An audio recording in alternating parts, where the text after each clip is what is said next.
Pagi ini Laika dan Feli sarapan berdua. Niko tidak ikut bergabung karena tidak mau membuat suasana jadi canggung. Seperti semalam, ia terpaksa menahan lapar dan bisa sarapan di kantor nanti. Udah siap pergi sayang? Siap dong Ma, walau sekolahnya nggak seru, tapi aku harus menuruti apa kata Mama. Laika tersenyum, tangannya terulur mengacak rambut Feli yang panjang dan keriting di bagian bawahnya. Ya udah yuk berangkat, ajak Laika menggandeng tangan Feli menuju halaman rumah. Loh Mah, kok Pak Jalinya nggak ada? Laika mengerutkan kening ketika yang ia lihat adalah mobil Niko, bukan mobil Pak Jali yang seminggu ini selalu mengantarnya kemana-mana. Dengan perlahan kaca mobil itu turun dan menampakkan wajah Niko yang bersiap di belakang kemudi. Ayo Nek, ajak lelaki itu sambil menggerakkan kepala, mengisyaratkan pada Laika untuk segera masuk ke mobilnya. Laika mendengus. Ia lupa bahwa tugas Niko pasti bukan hanya tinggal di rumah ini saja. Mengantar jemput Feli pasti sudah jadi tugas tambahan dari orang tuanya. Sama seperti dulu saat Laika masih sekolah dan kuliah. Gak perlu, aku naik taksi aja. Niko berdecak lidah, lalu turun dari mobil dan membukakan pintu untuk kedua perempuan itu. Kamu selalu bilang kalau kamu bukan anak kecil lagi, tapi sikap kamu masih kayak anak-anak Laika, ucap Niko. Ayo masuk. Mata Laika merotasi dan mau tidak mau akhirnya dia menuruti perintah Niko, mendudukkan Feli di belakang, lalu Laika sendiri pindah ke kursi depan. Seenggan apapun Laika berdekatan dengan Niko, tapi ia masih menghargai pamannya itu. Niko bukanlah sopir dia. Suasana canggung kembali menyelimuti kabin mobil yang lumayan luas. Tidak ada yang mau bersuara lebih dulu. Tatapan Niko fokus ke arah jalanan. Pun dengan Feli di kursi belakang, anak itu sibuk menengok ke kiri dan kanan jalan sambil berusaha menahan mulutnya untuk tidak bersuara. Padahal dulu jika Niko bersikap sedingin ini pada Laika, gadis itu akan mengoceh terus-terusan, tidak peduli Niko menanggapi ocehannya atau tidak. Laika menghela nafas. Dulu adalah dulu dan sekarang adalah sekarang. Semuanya telah lain. Feli sepertinya bisa bernafas dengan lega saat mobil berhenti di parkiran sekolahnya. Ia turun ditemani Laika sampai menuju depan kelas.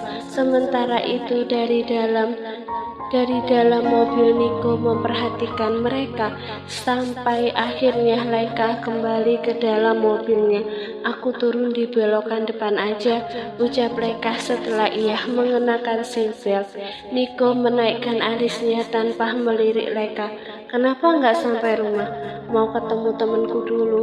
Teman, kali ini Niko menoleh dan menatap Laika penuh tanya. Laika mengangguk dan enggan untuk memberitahu siapa teman yang akan bertemu dengannya. Padahal yang akan ia temui adalah Ivana, temannya dari sejak kecil yang sudah Niko kenali. Baiklah, tapi jangan lama-lama, nanti Kak Ardi marah ke aku. Laika tak menyahut lagi.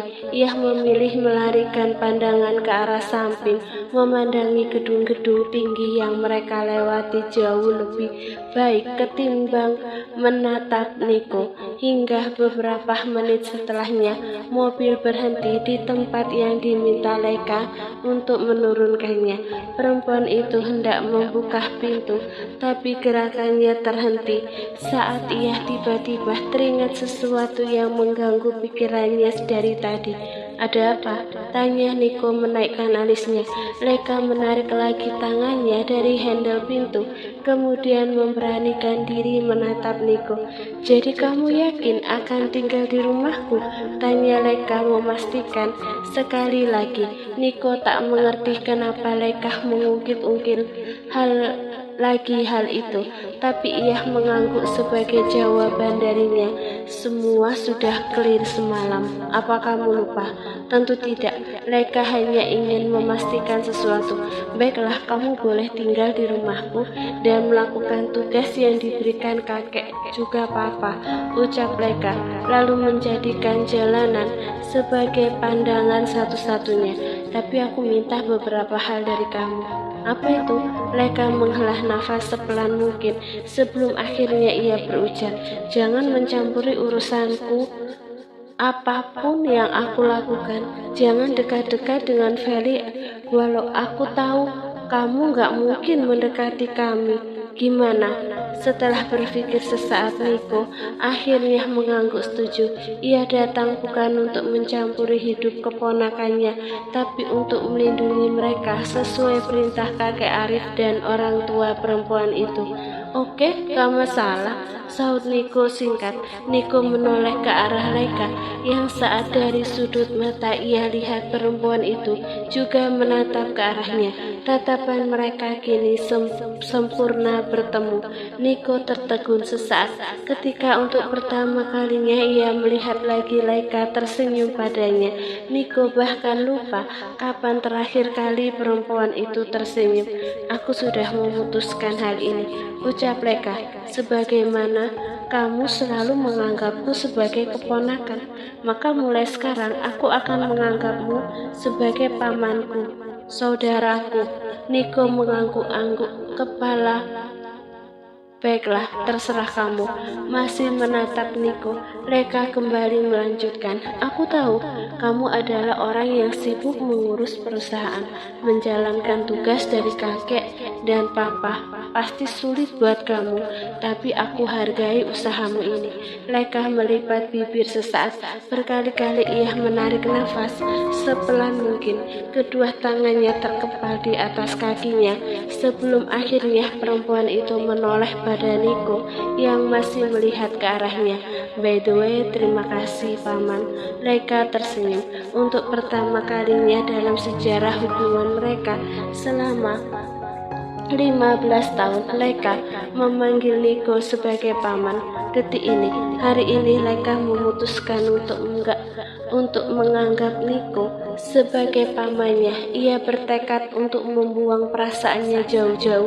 Feli adalah anaknya, tapi bukan anak Niko dan selamanya akan tetap begitu. Sebelum menurunkan kakinya ke atas aspal, Leika kembali berbicara. Nanti siang paman gak usah jemput Feli karena papa udah janji mau jemput dia. Niko akhirnya mengangguk pelan. Ia tak tahu apa yang ia rasakan saat ini. Keputusan Leika membuatnya tak mampu berkata-kata. Dan ketika Leika memanggilnya paman, entah kenapa Niko merasa ada sesuatu yang hilang. By the way, terima kasih paman. Nanti siang paman gak usah jemput Feli karena papa udah janji mau jemput dia. Niko tertawa kecil ketika ia kembali teringat kalimat Leika tadi pagi. Paman, gumamnya. Ternyata begini rasanya dipanggil paman oleh perempuan yang dari dulu sangat keras kepala tidak mau memanggilnya begitu. Harusnya Niko merasa senang karena pada akhirnya perempuan itu melunak juga. Akan tetapi yang terjadi justru malah, sudahlah, Niko bahkan tidak bisa konsentrasi dengan pekerjaannya sejak tadi. Kusut amat wajahnya, kayak cucian baju kering kamu, Niko mendengus. Ia mendaratkan di atas barstool dan tangannya segera mengambil botol wine yang tersedia di atas meja panjang. Dituangkannya minuman merah tua tersebut ke dalam gelas berkaki tinggi dan ia sesat dengan gerakan yang begitu terlihat di mata para perempuan yang melihatnya dari kejauhan. Kenapa? Biasanya kalau lagi boring yang kamu panggil ke sini tuh cewek, bukan aku. Lelaki berperawakan nyaris sama dengan Niko kembali bersuara. Statusnya sama dengan Niko, yaitu pimpinan tertinggi sebuah perusahaan. Lagi jenuh aku, Vin. sahut Niko seadanya. Wah, seorang Niko lagi jenuh. Lelaki yang memiliki nama Ervin itu geleng-geleng kepala takjub. Seorang bartender yang berdiri di hadapan mereka sambil mengelap botol wine ikut-ikutan bersuara. Jarang-jarang kan ya, Vin? Si Pak Bos merasa jenuh. Biasanya nggak pernah absen bawa cewek ke sini, tapi nggak jarang juga, sering dia kayak begitu. White, kalau jenuhnya udah kambuh, jangan harap cewek-cewek bisa deketin dia. Ervin menyesap wine-nya sembari meneliti ekspresi sahabat kental di sampingnya. Mereka bersahabat sejak dalam kandungan. Begitulah orang tua mereka menyebutnya, karena orang tua Niko dan Ervin dulu bersahabat sebelum akhirnya sebuah tragedi menimpa orang tua Niko hingga membuat lelaki malang itu hidup tanpa orang tua sejak usia 18 tahun. Ervin bahkan masih ingat saat itu Niko sangat frustasi. Orang tuanya terkena reruntuhan bangunan mal yang ambruk. Niko akhirnya tinggal bersama kakeknya selama 2 tahun. Sebelum kakeknya meninggal, Niko sempat dititipkan pada kakek Arif, sahabat kakek Niko yang saat ini sudah dianggap ayah olehnya. Vin, kamu masih normal bukan? Tanya Niko yang membuat Ervin tersadar dari lamunannya dan mengalihkan tatapannya dari Niko. Ervin kembali fokus dengan wine-nya yang baru ia sesap sedikit. Ia tahu apa maksud ucapan sahabatnya itu. Ya, aku masih normal, mau bukti? Tanya Ervin dengan senyum manjatnya. Niko bergidik. Ogah, mending lihat punya cewek aja dibanding kamu. Jawaban Niko sontak membuat Ervin tertawa. Diikuti White, si bartender yang jadi teman mereka. Sedangkan Niko hanya mendengus dan memandangi gelas di tangan sembari menggoyang-goyangkannya. Niko sendiri tak tahu masalah apa yang membuatnya kehilangan mood seperti ini. Apa karena akhir-akhir ini ia harus menghadapi sifat Laika? Sejak dulu sifat keras kepala wanita kecil itu selalu berhasil membuat kepala Niko pusing. Dan pagi tadi keponakannya itu melunak dan Niko tak tahu apa penyebabnya.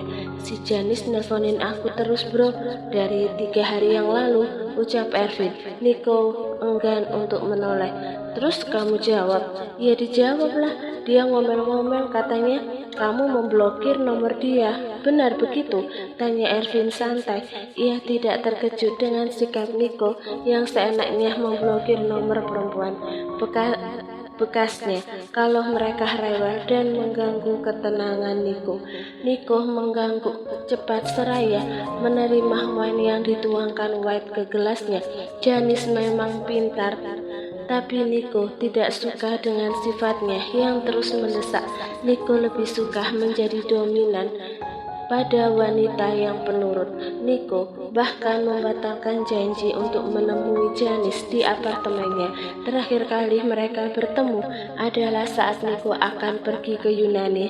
Pak Bos, kalau aku tawarkan gadis belia mau? Tanya White menggoda. Seminggu terakhir dia jadi primadona di sini. Wow, gadis belia masuk ke sini. Ervin membulatkan mata antusias. Yang namanya beliau itu selalu menggoda di mata Ervin. Wait, kenapa kamu nawarinnya ke Niko, Wet? Yang suka gadis belia itu aku. Niko nggak pernah suka, protes Ervin kemudian. Ia sangat tahu bahwa Niko tidak menyukai gadis yang berusia jauh di bawahnya. Bahkan Ervin bisa memastikan wanita yang jadi teman tidur Niko paling muda itu 3 atau 4 tahun lebih muda dari Niko. Ervin benar, White. Jangan tawarkan gadis muda ke aku. Kasih ke dia aja. Dia paling jago. Niko menunjuk Ervin dengan dagu. Benarkah? Tanya White, tidak yakin meski dua lelaki tampan dan gagah di depannya itu mengangguk secara serempak. Kening White berkerut. Lelaki yang sudah jadi bartender selama 7 tahun itu tampak mengingat-ingat sesuatu. Ia tahu Niko jarang membawa gadis belia, tapi benar Mas Niko gak suka gadis muda? Tanya White sekali lagi. Apa jawaban Ervin kurang meyakinkan kurang meyakinkan White, Nico balik bertanya. Pertanyaan Nico itu membuat White menggaruk kepalanya yang tak gatal. Bukan begitu Mas, tapi aku ingat Mas Nico itu dulu pernah membawa gadis muda ke sini. Kalau aku nggak salah, ada sekitar 3 tahun atau 4 tahun ke belakang lah, atau bisa jadi lebih. Aku sudah lupa kapan-kapannya. Mendengar penuturan White, Nico sontak tertawa, sementara Ervin berdecak kagum pada ingatan bartender muda di hadapan mereka. Kamu ternyata perhatian juga ke aku, White. Aku bahkan gak ingat siapa yang sudah tidur denganku, ujar Nico menghentikan tawanya. Jangankan beberapa tahun ke belakang, bulan kemarin pun aku lupa keadaan dirinya yang mabuk berat kadang membuat Nico tidak ingat wajah wanita dan apa saja yang mereka lakukan di kamar hotel, kecuali jika ia melakukannya dalam kesadaran penuh atau setengah mabuk. Wow, aku kagum dengan ingatanmu yang bagus, puji Ervin pada White. Aku nggak mungkin lupa dengan cewek yang dibawa Mas Nico itu, sahut White, karena penampilannya sangat berbeda dengan cewek nakal kebanyakan. Malah kukira dia adalah gadis baik-baik. Dia juga cantik banget, ngalahin kecantikan Hello Kitty. Hello Kitty yang White maksud adalah wanita nomor 1 yang jadi andalan di klub ini. Selain punya tubuh cantik, wanita itu juga memiliki paras yang begitu cantik. Nico meletakkan gelasnya di atas meja. Ia tertarik dengan fakta yang disampaikan oleh White, karena dia sendiri lupa kapan pernah membawa gadis belia yang kata White sangat cantik. Benarkah itu, Mr. Fernando? Tanya Ervin memicikkan mata ke arah Nico. Nico sendiri tak bisa membenarkan atau menyangkal. Kalau White memang melihat, berarti memang begitu kenyataannya, sahut Nico antara yakin dan tidak. Aku nggak mungkin bohong Mas, tapi sayang banget itu cewek nggak pernah datang lagi ke sini, White berkata sambil lalu meletakkan botol yang sudah mengkilap ke lemari. Nico memijit pelipisnya. Dalam hati ia mengakui bahwa dirinya brengsek, maka dari itu ia tidak pernah memilih wanita muda, apalagi gadis baik-baik. Entah akan sebesar apa perasaan bersalahnya jika ia melampiaskan keinginannya pada gadis seperti itu. Bro, gimana kabar Laika? Suara Ervin telah berhasil mengeluarkan Nico dari lamunannya. Baik, sahut Nico lalu beralih lagi pada minuman. Kangen juga sih ke dia. Kayaknya dia udah makin dewasa dan makin cantik aja sekarang. Melihat wajah Ervin yang berubah saat memuji keponakannya, Nico mendengus pelan.